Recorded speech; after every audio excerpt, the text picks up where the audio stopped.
Over the years, my space on Beatrice's desk has slowly been invaded. Stacks of books surround me on every side. For some unfathomable reason, the Brindles have collected shelves and shelves of them and still insist on bringing in more. It's baffling, I tell you. Yet even the intrusion of needless novels does not compare to the glossy show-off who stole my spot, front and centre on the desk. The laptop. Felix, Beatrice's husband, bought it for her as a gift without warning. "This thing has tons of storage for your files," he claimed. I was not familiar with what files were, but I was certain I had more storage. In fact, I had unlimited storage. I held an endless amount of memories inside me. Decades' worth of words. Not to mention I was much more low maintenance. I did not need to be constantly charged or connected to some higher power called the Internet. All that seemed to matter to the Brindles, however, was the fact that my neighbour had a screen. I watched as, instead of fighting over me, 3 other children battled for the computer.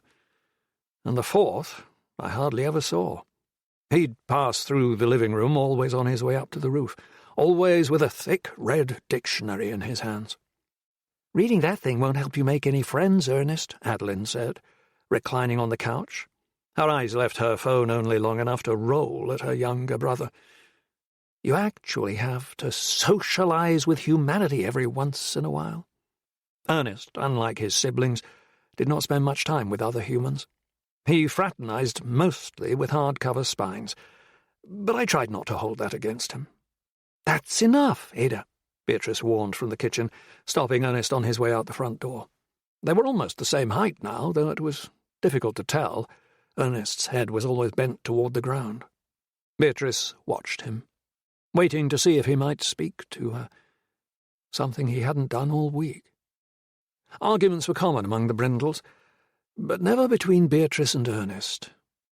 "Go on," I urged Ernest from across the room. "Speak." His lips remained a stubborn straight line, refusing to split apart. Humans take their mouths for granted. I would do anything for the chance to say anything. Felix entered the apartment, his briefcase thumping into the doorframe. "Move the meeting to Tuesday, then," he instructed someone in the small white intruders lodged in his ears.